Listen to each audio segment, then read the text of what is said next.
Já estamos nos nossos estúdios com o secretário de Governo do Distrito Federal, José Humberto Pires. Secretário, bom dia, bem-vindo. Muito bom dia. Bom dia, Diego Amorim. Bom dia, Ariadne Bittencourt. Isso. Prazer enorme estar aqui com vocês, aqui da Nova Brasil. E recebi com muito prazer esse convite.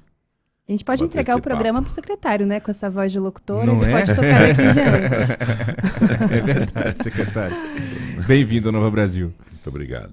Secretário, tem algumas coisas para a gente conversar, mas queria começar falando com o senhor sobre a questão do Fundo Constitucional, que volta e meia a gente traz aqui para discussão no nosso jornal. Houve a vitória no Senado Federal, quando o texto do relator foi aprovado no plenário, tirando o Fundo Constitucional ali do novo marco fiscal, mas a matéria volta agora para a Câmara. Existe toda uma articulação para se entender se é de interesse ou não do governo federal manter o fundo fora desse texto.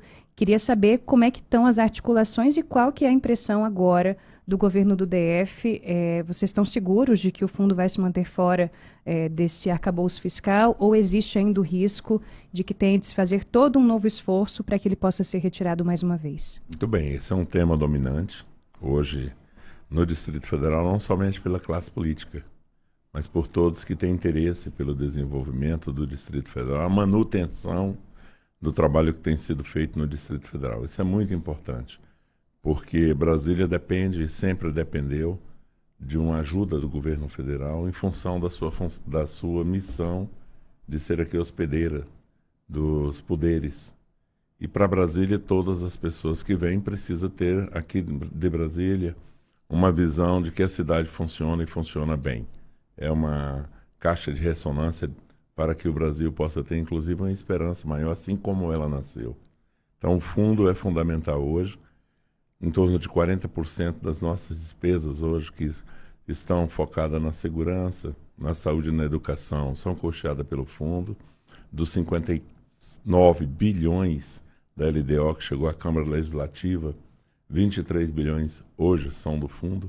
Então é muito importante que o fundo permaneça da maneira que ele foi criado à época para subsidiar essas despesas do Distrito Federal. Estamos todos envolvidos.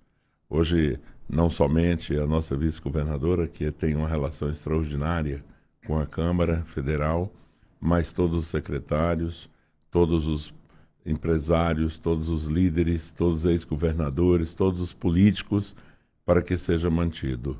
Ontem teve uma declaração muito interessante do ministro Padilha, em que diz claramente de que o texto que foi aprovado no Senado está muito alinhado com o que pensa o governo federal.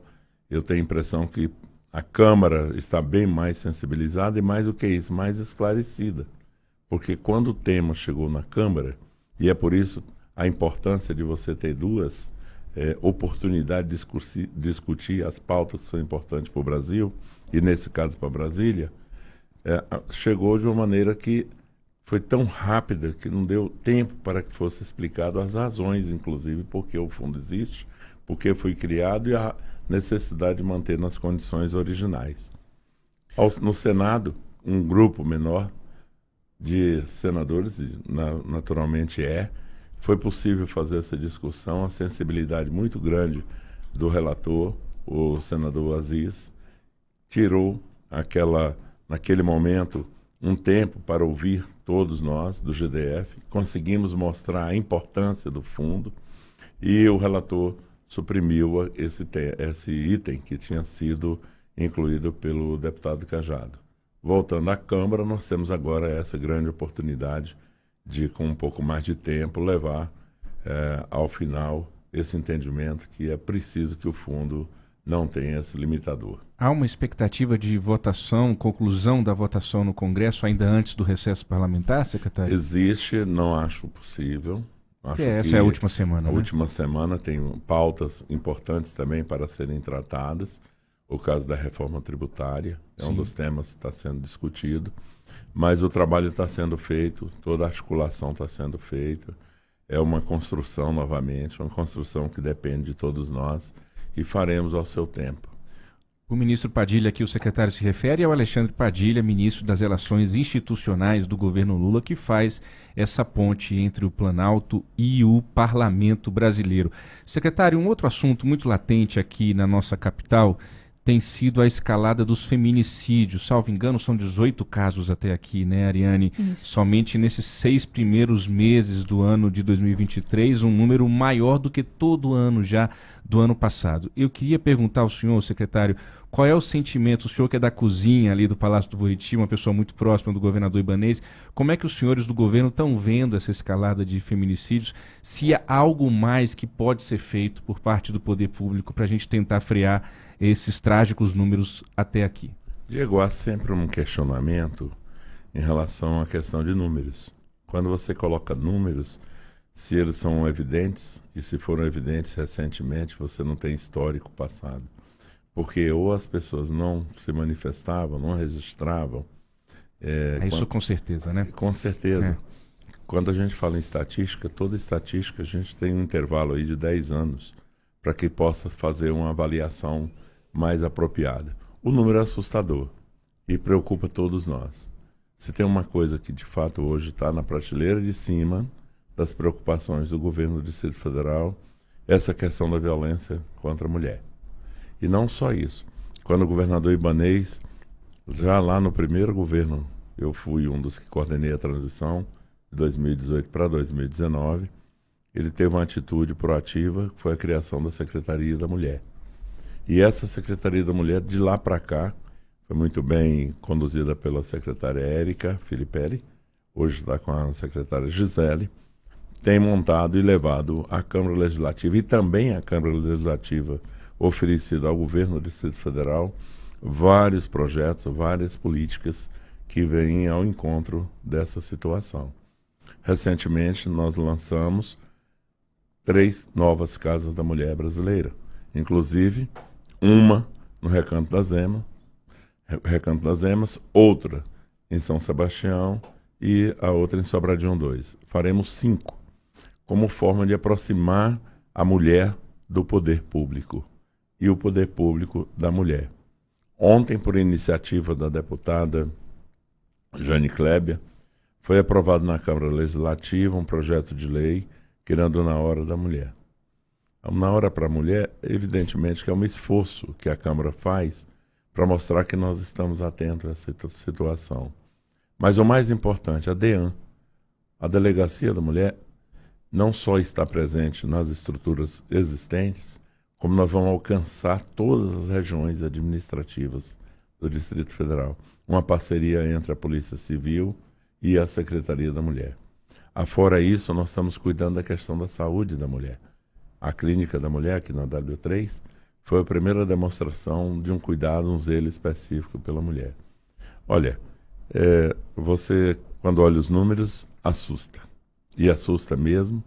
Nós somos pai de família, somos de família estruturada, sabemos como é essa convivência com a diversidade que existe na nossa sociedade. A gente não pode admitir isso como uma coisa comum. É o contrário, tem que dignar e encontrar políticas que realmente, se não eliminar de vez, pelo menos diminuir, esta que é um problema estrutural do Brasil, infelizmente, esse desrespeito ainda de gênero. A gente deve ter novas delegacias da mulher, então, secretário? Temos uma em Ceilândia, outra aqui na Asa Sul. Devemos ter mais? Devemos sim. Estamos trabalhando para o Gama, para a Planaltina, porque a estrutura do governo do Distrito Federal, como é um quadrilátero, nós sempre imaginamos o Distrito Federal como se fossem os pontos cardeais, né? Uhum. Rosa dos Ventos. Leste, Oeste, Sul e Norte. E aí a gente tem que ter estrutura em todas essas porque regiões. Se você imaginar uma mulher que sofre violência em Planaltina, a delegacia mais perto dela vai estar ali na L2, no eixinho da Asa Sul. Perfeitamente. Né? Isso, e mais que isso, qual a motivação que ela tem para pegar um ônibus, ou uma condução, ou uma carona, ou alguma coisa, para chegar a uma delegacia tão distante? Sim. Não faz sentido. Perfeito. Agora são 8h49. A gente está entrevistando o secretário de Governo do DF, José Humberto Pires. Secretário, queria falar um pouco sobre as obras que a gente está acompanhando aqui no DF. Tem muita gente que reclama delas por conta dos transtornos, especialmente no trânsito, mas são inerentes a qualquer obra que se faça. A gente teve agora a inauguração do túnel de Taguatinga, vai fazer um mês daqui a pouquinho. Temos as obras, por exemplo, do viaduto do Sudoeste, aqui pertinho do centro de Brasília, viaduto de Sobradinho e algumas outras.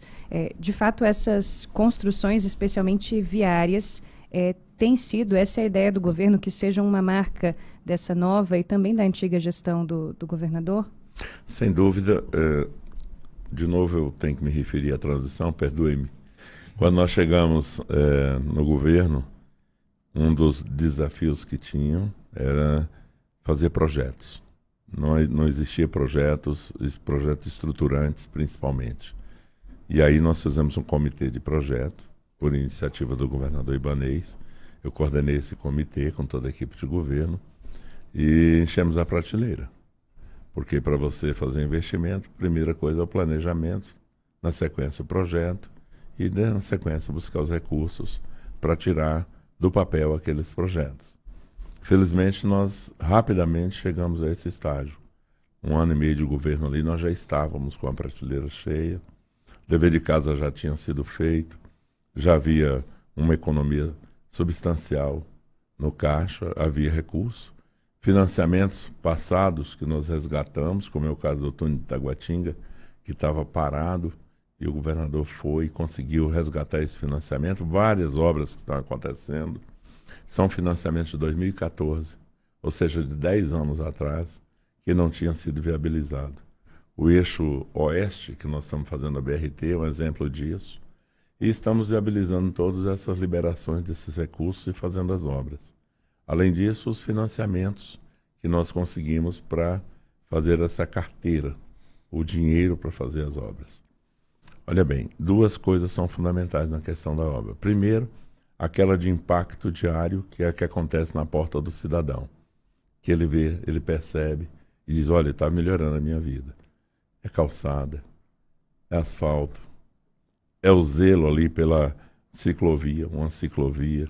É aquilo que compõe o dia a dia dele, que ele acha muito importante. Uma parada de um ônibus, a grama podada, árvore cortada, isso é muito importante. Mas a outra é a parte estrutural da cidade. Infelizmente, nós vivemos em cima de carros, 4 rodas. Brasília não tem ainda um transporte público que possa suprir a necessidade do automóvel. Até porque aqui é a maior quantidade de automóveis no Brasil por habitantes. E a cidade travada. Nós temos que destravar a cidade. Nós precisamos fazer as pessoas chegarem do ponto de partida ou de chegada a destino numa velocidade muito maior. E foi identificado esses pontos que são importantes. De novo, fazendo essa análise, região leste, oeste, norte e sul. Começamos pela região sul. Saímos lá para o Recanto das Emas, um viaduto que estava parado e planejado há muitos anos. Fizemos o viaduto e entregamos. O túnel de Taguatinga, na região oeste. Quando foi projetado o metrô, por acaso, quando inaugurou a estação do metrô de Taguatinga, indo para Ceilândia, as novas estações de Ceilândia, expansão para Ceilândia, eu estava como administrador de Taguatinga. O túnel está entregue, um sucesso total. Aliás, virou um ponto de visitação. Quem vem em Brasília, vem de outros estados, tem parentes em Brasília, nós vamos passar no túnel. Isso está sendo uma coisa muito interessante. Na região de Sobradinho, que é a região norte, agora dia 1º, às 11 horas da manhã, eu recebi um vídeo hoje muito interessante, às 4h30 da manhã. Esse vídeo está sensacional. O senhor está acordando cedo, hein, secretário? Estou acordando cedo, meu amigo. Olha, quem quer fazer, quem quer que as coisas aconteçam, tem que estar muito cedo no batente. Isso aqui, ó, é um vídeo das 4h30 da manhã. Coloca pertinho do microfone para o nosso ouvinte ouvir, secretário, por favor. 8 horas e 54 minutos, a gente está entrevistando ao vivo aqui o José Humberto Pires. São 4h40 da manhã agora. Estamos quase finalizando os New Jerseys aqui hoje.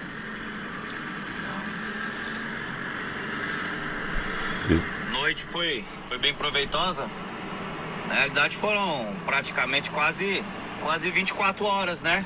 para colocar esses New Jersey aqui foi um recorde. Isso é para entrega do viaduto de Sobradinho. New Jersey que ele se refere no vídeo são aquelas barreiras de concreto. De concreto. E aí nós vamos entregar esse agora, dia 1º, às 10 horas da manhã, 11 horas da manhã mais precisamente.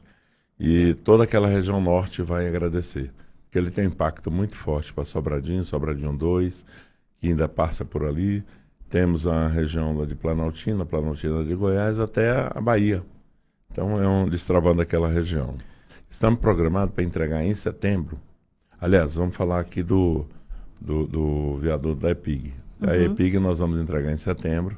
É mais uma obra muito interessante, mas aí é apenas uma obra de um complexo completo de obras, porque ali nós teremos várias passarelas, o corredor, como eu estava dizendo, oeste, né, que a gente vai ligar aqui ao sul para ajudar no trânsito. A via vai ser ampliada, de frente à Polícia Federal, vocês veem lá, está sendo aberta uma nova via, aquela via de ônibus, e nós vamos tirar os ônibus dessa via que nós usamos hoje no setor militar. Setembro também entregaremos, no máximo, em outubro, o viaduto Itapuã e Paranoá, que é uma estruturação nova para a entrada tanto do Paraná como do Itapuã, um grande sucesso aquela obra. E vamos entregar até dezembro o viaduto do Riacho Fundo 1. Estamos em obra com o viaduto. E por que tantos viadutos? Exatamente para destravar a cidade. Em obras com o viaduto lá do Jardim Botânico, e nosso prazo de obra é 1 ano. Em frente à ESAF ali, Em frente à ESAF, e a duplicação da 140. A duplicação da 140, que é para o Jardim ABC, é um novo vetor de desenvolvimento habitacional do Distrito Federal. Nós também queremos entregar até o final do ano. 8 horas e 56 minutos. Secretário, o nosso tempo já está quase estourando. Eu tenho mais uma pergunta a fazer ao senhor. Vou pedir para o senhor ser econômico aí nas palavras nessa última pergunta. O senhor, em várias entrevistas, diz que o legado principal desse governo ibanês vai ser justamente a questão das obras. Isso faz com que muita gente que conhece a história política de Brasília faça comparações. O governo ibanês tem um pouquinho de governo Roriz, tem um pouquinho de governo Arruda, do qual o senhor fez parte também. Como que o senhor vê essas comparações? No sábado eu estava falando sobre isso com o governador. Do ponto de vista do empreendedorismo, da capacidade de fazer, da capacidade de realizar, de querer fazer entregas, é muito realmente similar, tanto do Roriz quanto do Arruda. Eu tive o prazer de participar dos dois e agora do ibanês. Mas tem um vetor no governo ibanês que é importante ressaltar. Ele cuida das obras, mas cuida também das pessoas. A área social é uma área que ele está dando uma atenção muito especial. A quantidade de programas, a quantidade de reestruturação, no caso do restaurante comunitário, que agora funciona até os domingos, com jantar para as pessoas a 50 centavos. Foi inaugurado agora no Recanto das Emas, no domingo passado, nessa nova modalidade de funcionamento. O cartão gás, o cartão material escolar, as creches, cartão creche. Nós temos várias ações na área social que não é que difere dos demais, mas precisou ser mais efetivo, porque a situação econômica também hoje é bem diferente. A pandemia veio e o governo alcançou a essas pessoas mais carentes com muitas ações importantes na área social. Então, é um governo que trabalha muito fortemente na área de infraestrutura, mas também tem uma sensibilidade social muito forte. Muito bem. Esse foi o secretário de Governo do Distrito Federal, José Humberto Pires, a quem a gente agradece a participação e já convida para novas entrevistas com mais tempo aqui no Jornal Nova Brasil Brasília. Sou apaixonado por rádio, vocês já viram. Meu tempo é muito curto para estar, mas sempre que possível eu faço questão de estar e agradeço muito a gentileza de vocês, todos os ouvintes. Eu fico muito feliz em estar aqui com vocês. Seja sempre bem-vindo, secretário.